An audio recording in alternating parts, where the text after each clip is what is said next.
안녕들 하셨습니까? 오늘 말씀의 제목을 희망의 나라로라고 정했습니다. 여러분 모두가 희망의 나라에 무사히 도착하실 수 있기를 간절히 부탁하면서 말씀을 열어보겠습니다. 배를 저어가자 험한 바다 물결 건너 저편 언덕에 산천 경계 좋고 바람 시원한 곳 희망의 나라로. 저는 노래를 잘 하지 못합니다. 그런데 어려서부터 늘 흥얼거리는 노래가 있었는데 바로 이 노래였습니다. 뭔가 어떤 꿈을 보여주는 것 같고 우리에게 긍정적이고 밝은 미래를 안겨다 주는 것 같은 그런 분위기의 노래. 그래서 기회 있을 적마다 흥얼거렸습니다.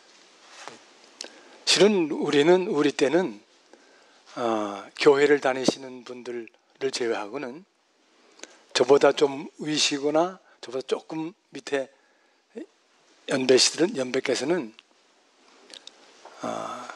여자들은 몰라도 남자들이 노래하는 것 별로 환영받지 못했습니다. 그토록 처참했던 전쟁 때문에 노래하는 거 그거 상당히 어울리지 않는 것으로 생각을 했어요. 우리들 노래는 고등학교 음악교사가 가보이 그런 거 그런 노래를 막 부르고 그런 때였습니다. 몇 년이 달라지면서 금방 달라졌죠.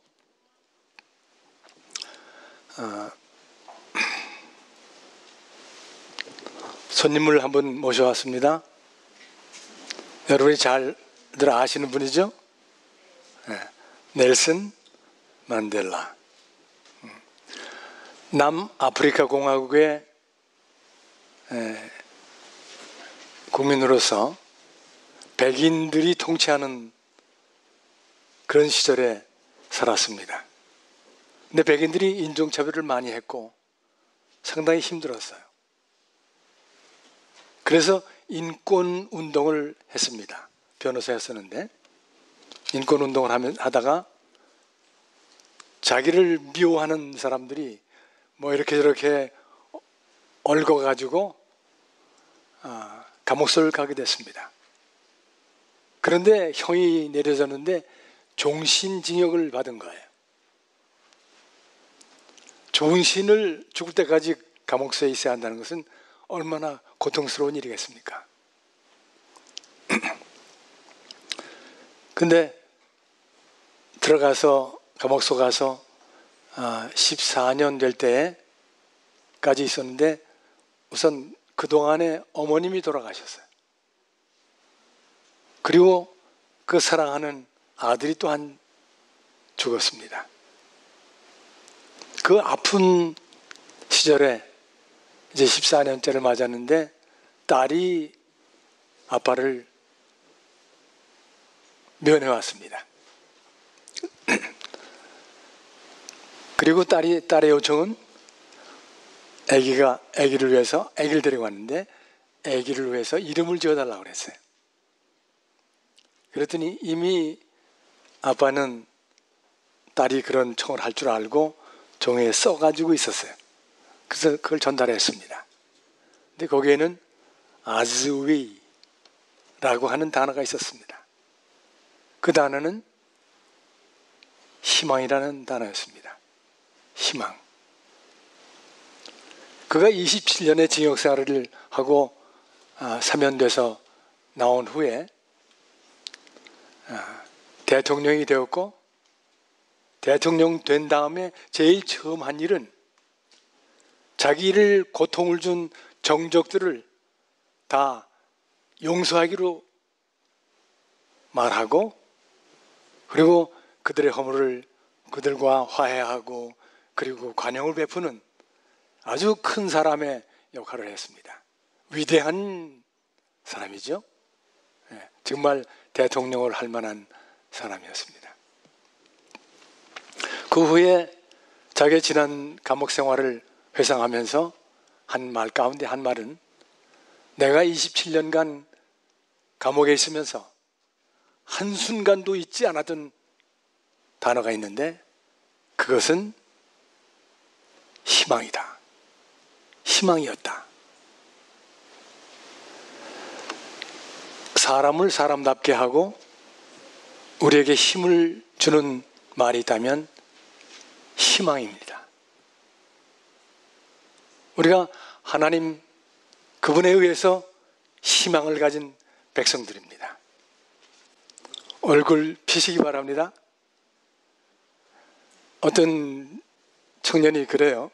자긴 잘하면서 엄마가 만날 이마표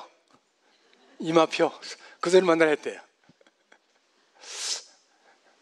근데 그리스도인들은 이마가 아니라 얼굴 전체를 펴야죠.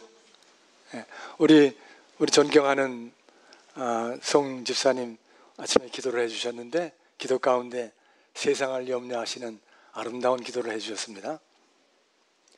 여러분, 그리스도인이 되면서 달라지는 면모가 어떤 걸까요?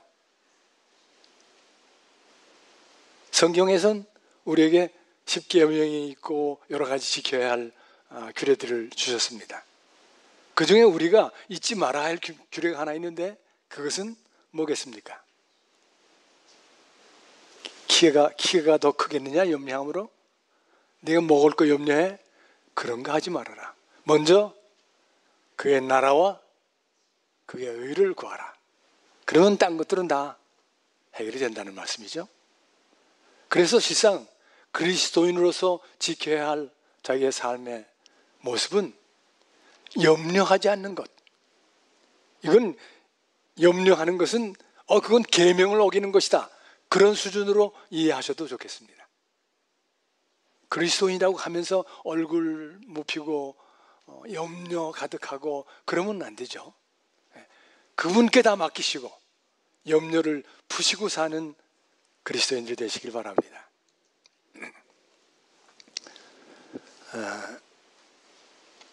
그래서 오늘 사람은 희망으로 산다. 특별히 환자들에게 필요한 것은 약보다 희망을 걸을 수 있는 그 마음 상태, 희망을 품고 살 수 있는 것. 우리 존경하는 약사 박사님, 목사님 계셔서 약보다 더 중요한 것은 희망을 갖는 마음이에요. 마음을 단련시키시는 하나님이시기 때문에 우리의 마음에 희망을 가질 때 우리는 건강해질 수 있죠. 네.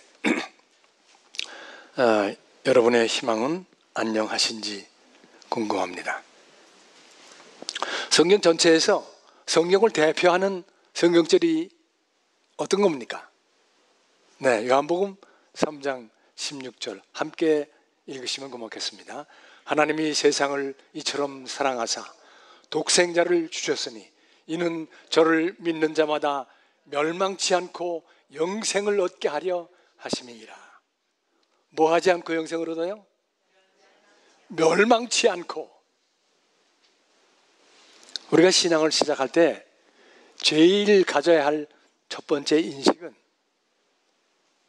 우리의 삶이 멸망받고야 되는 그런 삶을 산다는 것입니다. 태어날 적부터 어떤 운명을 지고 났어요? 어떤 운명입니까? 우리 모든 인생들이 동일하게 갖고 있는 운명. 죽는다는 겁니다. 죽는 것. 멸망당한다는 것이에요. 그 멸망당함에 대한 운명적인 것을 거기로부터 해방되는 그 사실은 우리를 정말로 다르게 만들죠. 정말로 얼굴 피게 만드는 것입니다. 성경 전체가 우리에게 주시고 있는 말씀이 그런 것들이에요.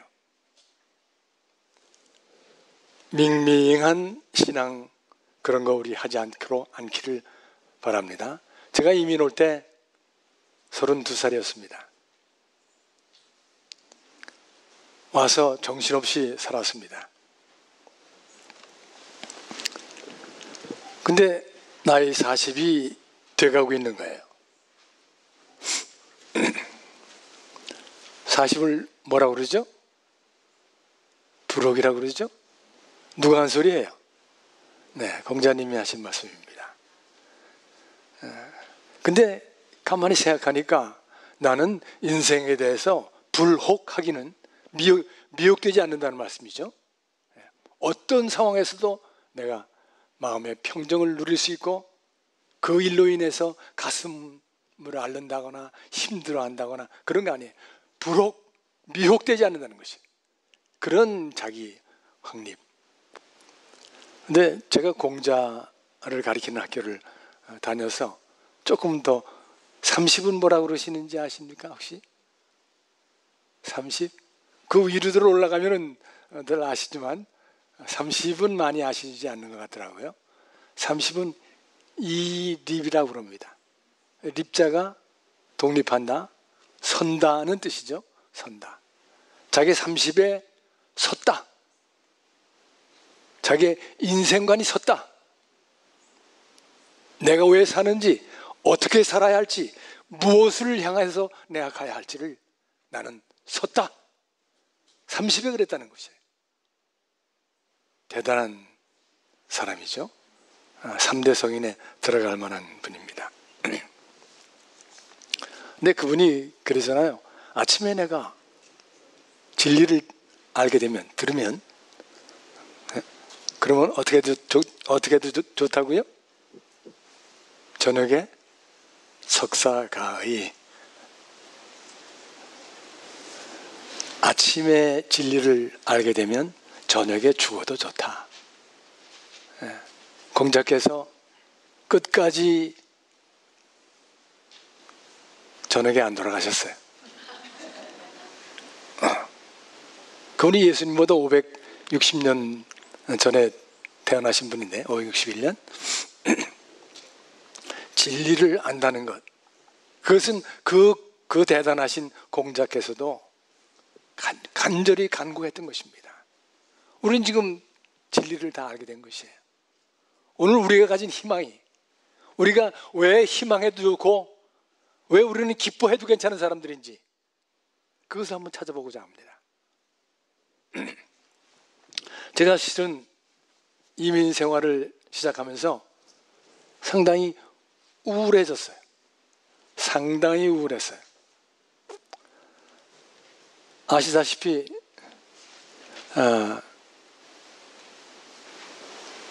저는 그땐 기본 뭐라 그러죠?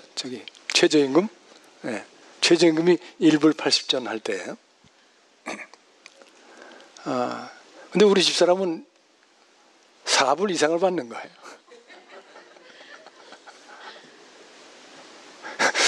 여러분 웃으셨지만 이건 도저히 웃을 일이 아니에요. 좀 뒤에서 제대로 잘 번역하길 바랍니다. 이 사람이 돈만 그렇게 잘 보면 괜찮은데 말도 잘하는 거예요. 미국에서 말 못하면 이건 힘들죠. 말도 2배 이상을 잘하는 거예요. 그 남들은 속도 모르고 장가 잘 갔다고. 근데 이제 저는 한참 헤맸습니다. 지금 장가를 잘 간 건가? 사실은 잘 간 건데 그 고통은 이루 말할 수가 없는 것이에요. 남자분들이 다 겪은, 대개 그런 경우 많잖아요. 엎혀서까지는 왔는데 와서 제대로 사람 노릇을 못하고 사는 거예요. 한국에서의 남자가 어디 보켈 들어가요. 이거 천만의 말이죠. 근데 이제는 상황이 달라진 거예요. 그때 겪어야 하는 그 마음은 보통 힘든 일이 아니에요, 그게. 이런 일에다가 겹쳐서 상도 나고 어쩌고 하는 바람에 인생은 죽는 거구나. 여러분, 여쭤봅니다. 지금 살아가고 계십니까? 죽어가고 계십니까? 예? 죽어가고 계세요? 결과는 똑같아요, 근데. 그죠? 결과는 똑같아요. 그런데 하나님을 알고 그분을 진리를 안 사람들에게는 이제 어떻게, 뭐가 달라진 거예요? 그게 분명히 달라진 거예요, 이제. 죽어가고 있는 것이 아니에요. 살아가고 있는 것이. 이게 놀라운 달라짐입니다. 하나님에 대한 감사와 기쁨과 이런 것들이 느껴지기 시작하면 그때는 삶이 살아가는 거예요. 주름살이 생겨도 우리 영적인 나이는 점점 젊어지는 거지. 이게 얼마나 큰 축복입니까? 하여간 저는 어쨌거나 죽을 맛을 경험하면서 살았던 이민 초기 시대였습니다. 바로 그러한 고통들이 결국 어디로 갔을까요? 죽음을 알았죠. 멸망, 절망, 이것을 안 후에도 나의 삶 속에서 우울할 수밖에 없었던 그런 날들은 결국은 절대자이신 창조주 예수님께 나아가게 됐습니다. 아멘 안 해주시네. 네? 절대자 그분을 만난다는 것, 이것은 절대 희망을 갖게 된다는 것이에요. 이 땅에서 무엇이 우리에게 희망을 줄 수 있습니까?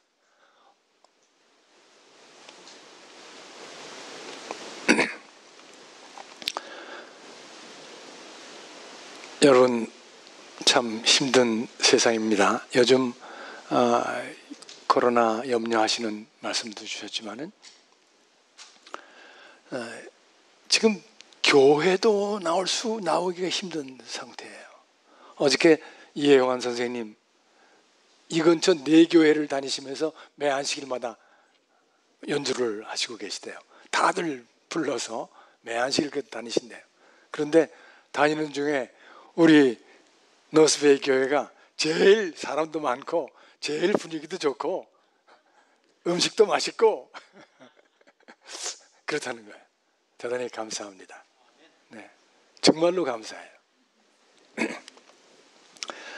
근데 이 사회적 거리 두기가 이게 정말 사단의 작품이다, 그런 생각이 들어요. 결국은 우리에게 어떻게 하는 거예요? 하나님과의 사이를 두게 하고 있는 것이에요. 가장 귀한 것을, 그것을 공격하고 있는 것이에요. 세상이 그렇게 흘러가면 지금 어떻게 되고 있겠어요? 한국에 뭐 60만 개의 십자가가 있다고 그러던가, 술집은 40만 개고,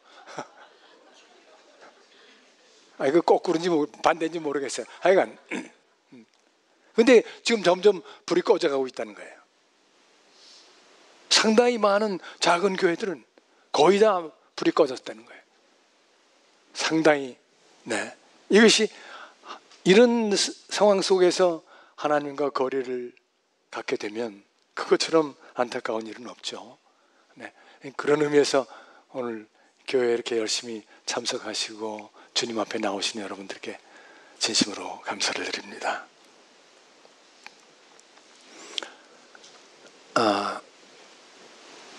여기 지금 사도행전 2장 21절에는 이런 말씀을 하고 있죠. 누구든지 주의 이름을 부르는 자는 뭘 얻으리라? 구원을 얻으리라. 근데 놀라운 것은 누구든지예요. 누구든지 어떤 차별이 없는 것이에요. 아무나 오게, 아무나 오라고 하시는 거예요. 그 아무나는 돈 있고 없고 뭐 그런 거 뭐 배우고 못 배우고 그런 게 아니라 네가 악하든 안 악하든 여기에 좀 놀라운 것이죠. 나오면 모든 걸 해결해 주시는 거예요. 내 지난 날의 모든 허물과 죄악들과 이런 것들을 다 허물어 주시는, 내가 죄가 주홍 같을지라도 진홍같이 붉을지라도 어떻게 해요? 네. 흰 눈같이, 흰 양털처럼 그렇게 도말하고 깨끗하게 해주시겠다는 것이 하나님의 약속입니다. 구원은 너무나 큰 것이어서 사실상 값을 주고는 살 수가 없는 것이죠. 네. 근데 우리 인생 속에서 우리 생명을 유지하는 것은 실은 가장 귀한 것부터 제일 싸요. 아니면 값이 없어요. 그렇죠? 그렇지 않습니까? 뭐가 그렇죠? 네, 공기가 그래요. 공기, 물 뭐 이런 게 사실은 제일 비싸야 하는 것들인데 제일 싼 거예요. 3분만 없어도 그건 뭐 네, 안녕히 가세요 밖에 할 수가 없지. 그 말할 사람도 없어요. 다 같이 그냥 가니까.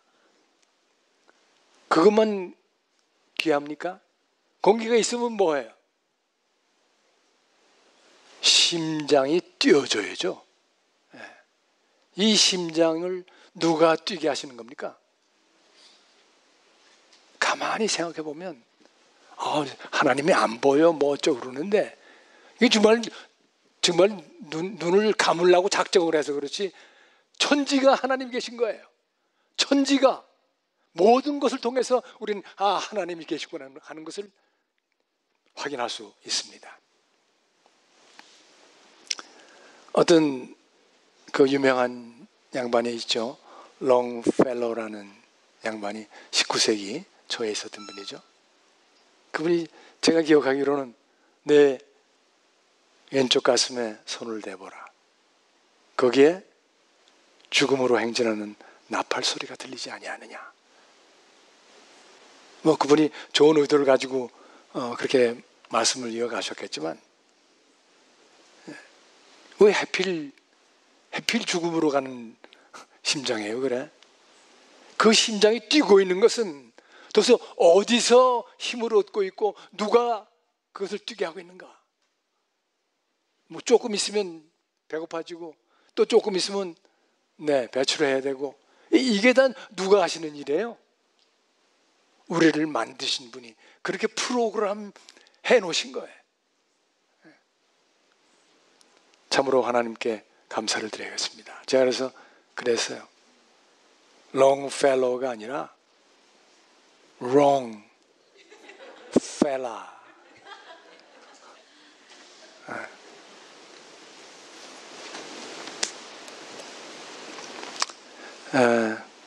그날 환난 후에 즉시 해가 어두워지며 달이 빛을 내지 아니하며 별들이 하늘에서 떨어지며 하늘의 권능들이 흔들리리라. 왜요? 세상의 재난과 고통과 전쟁과 이런 것들이 다 지나간 후에 하나님이 예수 그리스도께서 다시 오시는 징조로서 지금 주어지는 것이에요. 그대들의 희망은 여기 건재하고 계시다. 너희들의 희망이 현실로 바뀌어질 것이다 라고 하는 얘기를 지금 들려주고 계신 거예요. 네. 여기 뭐예요? 1780년에 5월 19일 아침 10시에 뉴 잉글랜드 지방에서 말씀대로 갑자기 오전 10시에 불이 깜깜이 바뀌었습니다. 여기가 이쪽으로 그래서 불을 켰어요. 그랬더니 지금 집이 딴 거는 안 펴지고 불 킨 창들만 찍혀진 거예요. 그 다음은 그날 밤에 달이 빛을 내지 않았고 또 빛을 내지 않을 때는 사진이 안 나왔겠죠.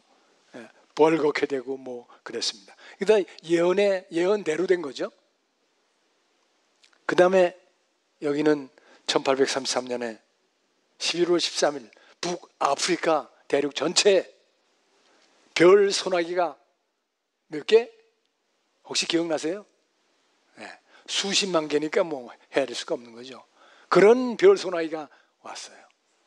이게 전체 천연계 속에서도 하나님의 말씀은 이렇게 분명하게 보여지고 나타나고 그러고 있다는 것입니다. 제가 오늘 제 믿음을 성큼 키워준 곳으로 여러분을 모시고 가고자 합니다. 7 나팔입니다. 예수님께서 다녀가신 후에 그 다음에 계시록에서 계시록 8장, 9장 그리고 10장에서 잠깐 나오는 말씀인데, 여기 지금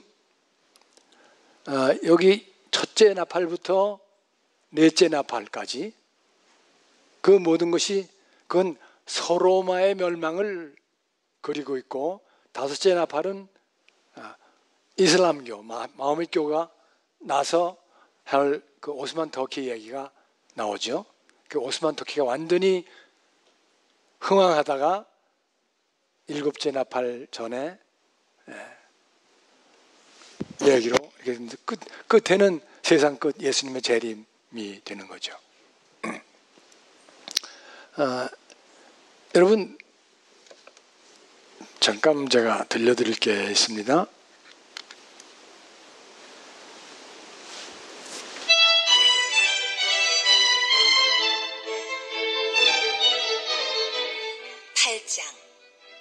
계시록 8장. 일곱째 인을 떼실 때에 하늘이 반시간쯤 고요하더니 내가 보매 하나님 앞에 7 천사가 서 있어 7 나팔을 받았더라.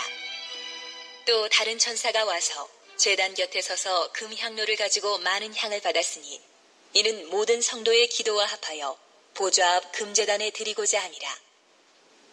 향연이 성도의 기도와 함께 천사의 손으로부터 하나님 앞으로 올라가는지라.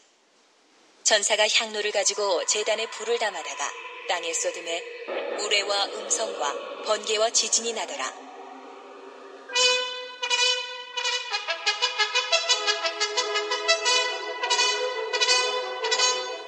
일곱 나팔을 가진 7 천사가 나팔 불기를 준비하더라. 첫째 천사가 나팔을 부니 피 섞인 우박과 불이 나와서 땅에 쏟아짐에 땅의 3분의 1이 타버리고 수목의 3분의 1도 타버리고 각종 푸른 풀도 타버렸더라. 둘째 천사가 나팔을 부니 불붙는 큰 상과 같은 것이 바다에 던져지매 바다의 3분의 1이 피가 되고 바다 가운데 생명 가진 피조물들의 3분의 1이 죽고. 계속할까요?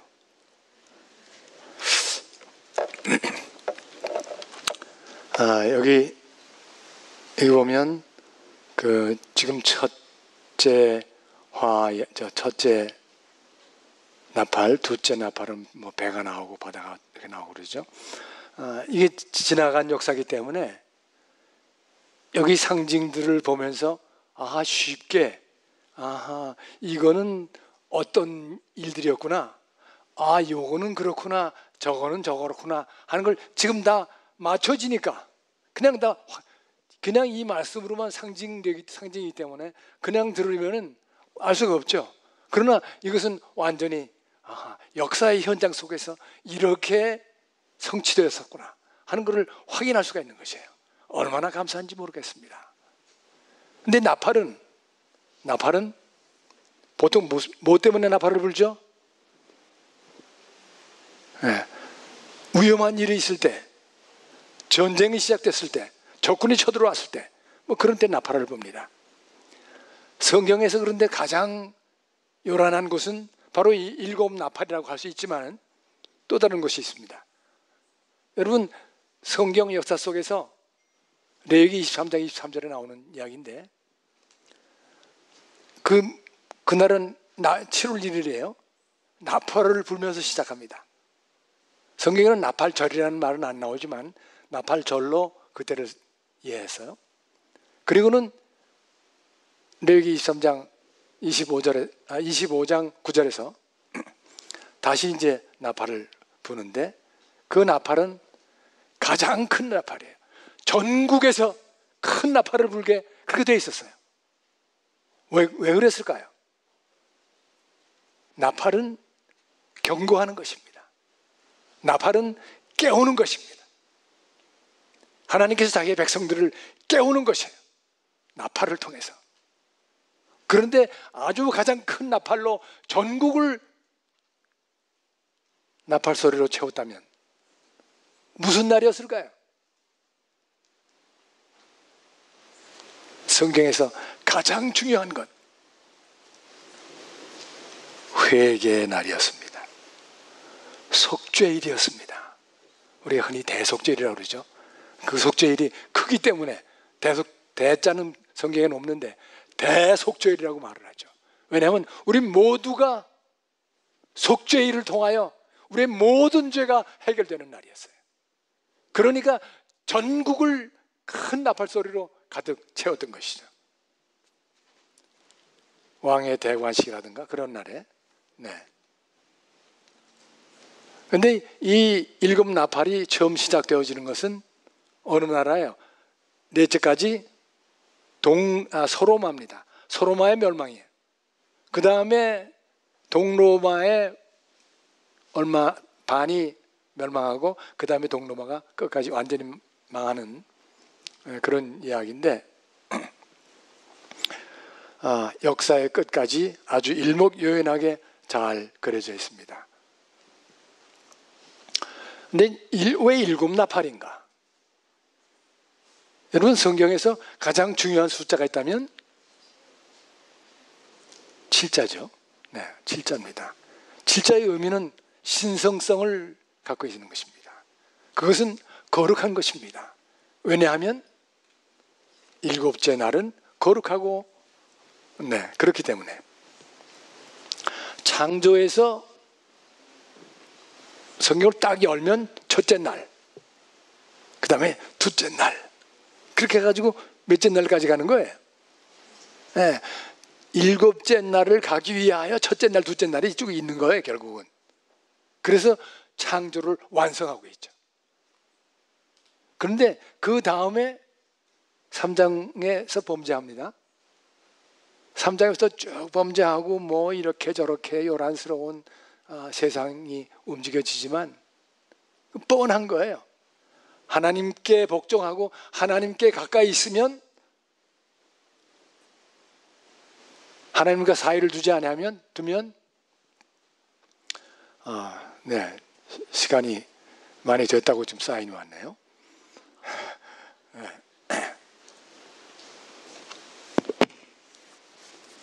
네,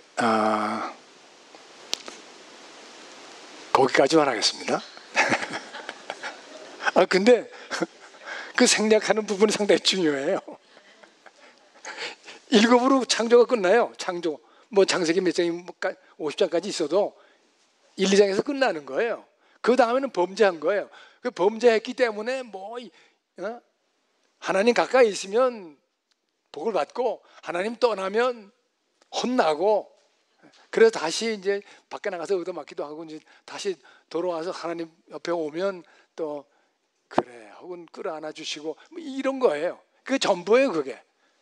그래서 하나님은 모든 것을 상관하지 아니하시고 당신의 백성들을 안아주시는 그 얘기가 전체가 축복이에요. 그러니까 떠난 녀석에게도 복을 주시는 거예요. 고통당하는 그 일을 통하여 당신께로 다시 오게 하신 하나님이시니까 전체가 성경 전체는 축복의 책입니다. 하나님의 은총, 하나님의 축복으로 이끄시는 은혜를 우리가 생각할 수 있죠.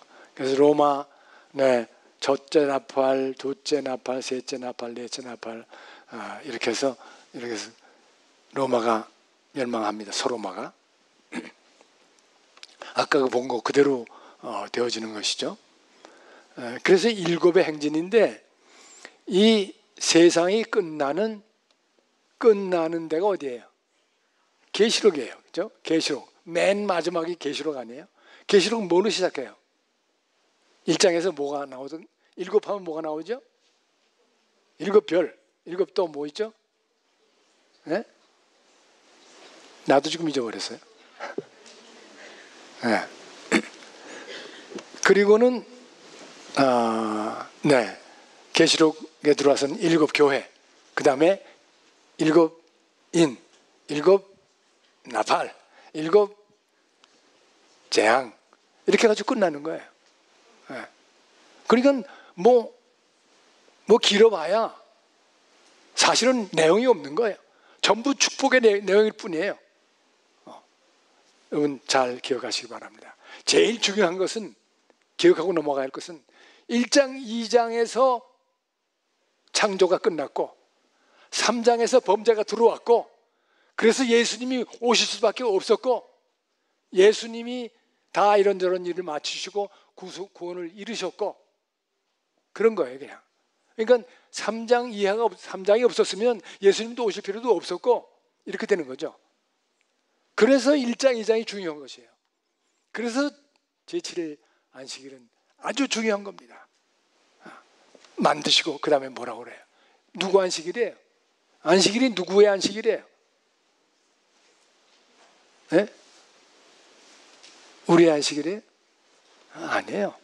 나의 안식일이에요. 여호와께서 그렇게 말씀하시는 거예요. 나의 안식일, 나의 안식일, 전부가 그래요. 창세기에서도 그러고 출애굽기에서도 그러고. 그러니까 그거는 움직여서는 안 되는 것이에요. 세상이 지금 거꾸로 가는 것이죠. 네. 나의 신앙을 단단하게 해준 놀라운 예언들, 정확성들, 뭐 그런 건데, 오스만 제국이 구장에 들어가면은 연기가 막 일어납니다. 연기로 가득 차요, 세상이. 왜요? 마호멧이 일어나거든요. 570년생이에요. 마호멧이 622년에 이슬람교를 창설합니다. 그 사람이 그래서 근데 거기에 모슬렘 1299년 7월 27일 니코메디아라고 하는 그 이슬람들이 터키를 점령해 들어가면서 동로마를 점령해 들어가면서 처음 크게 승리한 날이었어요. 그 다음에 5달 동안 그들에게 시간이 주어졌어요. 5달은 150일이죠. 150년이죠. 그러니까 예언은 하루는 1년이니까. 그래서 정확하게 5달 1449년 같은 날 7월 27일 날짜까지 맞는 거예요. 그날 동로마의 수도였던 어디예요? 콘스탄티노플, 이스탄불이라고 되어 있었는데 전에 콘스탄틴 왕자가 천도하면서 콘스탄티노플이라고 바꿨죠. 그게 점령당해요. 그래서 로마는 동서로마가 다 끝나죠.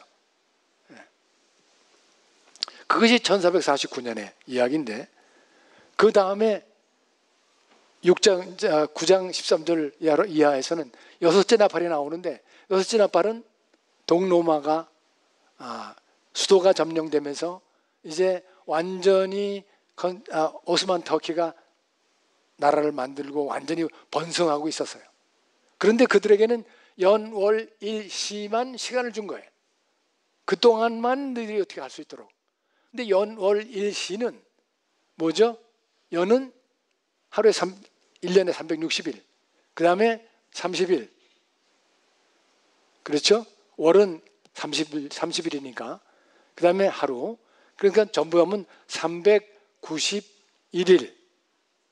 그 다음에 시는 하루가 몇 시간 있어요? 24시간. 그러니까 하루는 1년이니까 1년에 24분의 1이에요. 1년은 12달, 한 달에 반이니까 15일이죠. 이렇게 해가지고 날짜까지 맞춰서 1449년 7월 27일부터 1840년 8월 11일까지. 1840년 8월 11일까지는 왜 그날이냐? 그날은 오스만 터키가 세계 최강대국이었었어요, 그때는.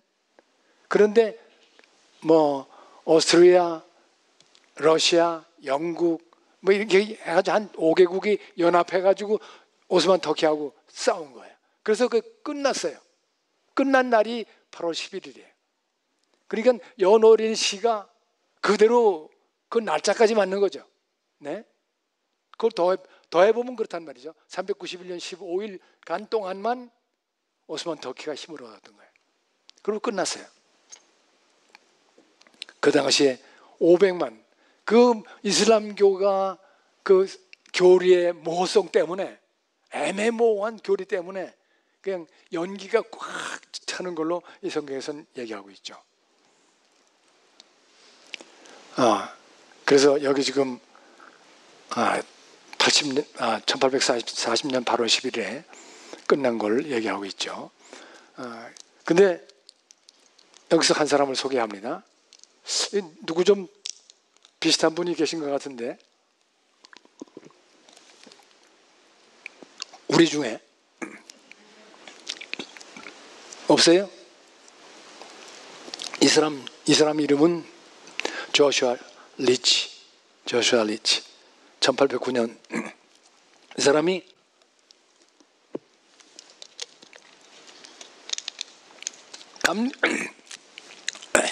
감리교 감독이었습니다. 감리교는 목사를 감독이라고 그러죠. 근데 계산을 해본 거예요. 계시록 8장 9장을 쭉 계산하고, 이 전에는 다니엘서라든가 계시록의 앞부분이나 이런 거는 역사가 기본이나 또는 그 유명한 뉴턴이 다 이건 맞는 거야 라고 다 검증이 끝난 얘기이기 때문에 그 다음에 나오는 건 뭐 아주 간단하죠. 근데 보면서 이 사람이 계산해 보니까 이거 오스만 터키가 얼마 안 남았네 하는 것을 알았어요. 그것이 그 사람이 이 말을 한 것이 1838년이에요. 12월. 그러니까 망하기 2년이 채 안 되는 때죠. 그때 이거 40년 8월 11일인가 뭐 하는 식으로 말을 했어요. 그랬는데 놀랍게도 정말 오스만 터키는 그때 가서 망한 것이에요. 우리가 얼마나 놀라운 축복과 은혜 가운데 있는지를 아는 일은 복받는 일입니다. 우리의 희망은 얼마나 현실성이 있는가. 여러분, 이 얘기는 좀 하고 지나가야 되겠죠? 미국에서 자랑할 수 있는 장수촌이 하나 있습니다. 어디죠? 로마 린다입니다. 세계에서 5군데를 치면 그 중에 하나 들어가는 게 미국이 유일하게 로마 린다 때문에 들어가는 거예요. 근데 여러분 아시는 대로 로마 린다 살만한 곳인가요? 이거 참 힘들어요. 거기 상당히 덥고 아주 어렵습니다. 그런데도 거긴 그래요. 왜 그럴까? 왜 장수를 할까요? 이거 희망이 있는 사람들이, 확신이 있는 사람들이. 제7일 안식일 예수 재림 교인들은 그렇게 희망적인 것으로 인하여 확신을 가진 사람들이기 때문에 장수를 하고 있는 것입니다. 그러니까 요즘 100세 시대라고요? 그걸 정확하게 번역하라면 우리 교회에서는 120세 시대다 이렇게 표현을 해야 그래야 되는 거예요.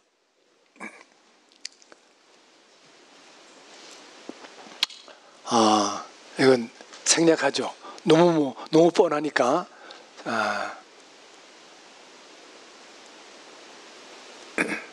불란서에서 그랬어요. 3일 반 동안 성서를 금서로 했고 종교는 거짓말하는 거라고 그랬고 7일 제도를 폐지하고 10일 제도를 채택했고 그리고 많은 사람도 학살하고 그러면서 사회가 부도덕해지고 문란해졌어요. 그래서 나중에 이 불란서 혁명이 이게 거꾸로 한 혁명이구나. 우리 돌이켜야겠다. 이렇게 해가지고 끝났습니다. 3년 반. 이분은 토비아 로스킨이라는 사람인데 이분이 유대인인데 러시아에서 출생했어요. 그 다음에 지구 물리학을 전공했는데 성경 공부를 하다가 이 사람은 그러니까 석유 탐사 회사에 다니고 있었는데 석유 탐사원으로 관심이 그쪽에 있으니까 우리 이스라엘 성경 공부를 하다가 이런 걸 발견하는 거예요. 모세가 스불론 이사갈 그 12지파한테 나중에 유언성 축복을 하고 있잖아요. 근데 스불론은 바다에 풍부한 것, 모래, 감추인 보배 뭐 이런 걸 보면서 그런 걸 봤고, 또 그 다음에 아셀 지파에는 기름에 잠길 것이다 네 발이 뭐 하는 그런 걸 봤어요. 그러면 가나안으로 들어가서 각 지파별로 지역을 줬잖아요. 그죠? 그래서 그 아셀 지파 찾아간 거예요. 그 지역을 가서 계속 알아본 거예요. 그랬더니 저렇게 그 지역에서 기름이 나온 걸 발견했습니다. 그 지금 세계 최대 산유국이 사우디아라비아죠. 그 다음은요. 그 다음은 이스라엘입니다. 큰 최대 산유국이 됐어요. 아주 대박이 터진 거예요. 만날 수입하는 것 때문에 힘들었는데 이제는 자기네들 다 쓰고 또 수출까지 하고 그런 식으로 이스라엘이 축복을 했어요. 축복을 받았어요. 그런데 그 후에는 이 러스킨이 뭐라고 그랬냐면, 나라가 돈방석에 앉은 것보다 하나님의 말씀은 살아있음을 증명한 것이 기쁘다. 그렇게 말을 했습니다. 네. 여러분, 화이트 부인이 말씀하신 것, 네. 샌프란시스코 지진, 또 뉴욕에서의 이야기. 뉴욕에서 보니까 이상에서 보니까 막 그냥 큰 빌딩이 내려앉는 거예요. 저런 화재 경보가 차가 지나가는데 100몇 년 전이죠. 그런데 이 건물들은 틀림없는 건물이다. 화재 관계 없어. 라고 하던 건물들인데 그렇게 된 거예요. 그래서 여기 그 세상 역사의 맨 끝에 살게 된 우리인데 모든 것이 증거되었다고 하는 사실을 하여튼 우리가 알아야 되겠습니다. 오시리가 오시리니 지체하지 아니하시리라. 히브리서 10장 7절. 근데 이게 무슨 날이 9월 며칠이죠? 뉴욕 사고 난 게 9/11입니다. 근데 재미있게도 우리가 화이트 부인이 쓰신 교회 증언 9권 11페이지에 가면 이 얘기가 나와요.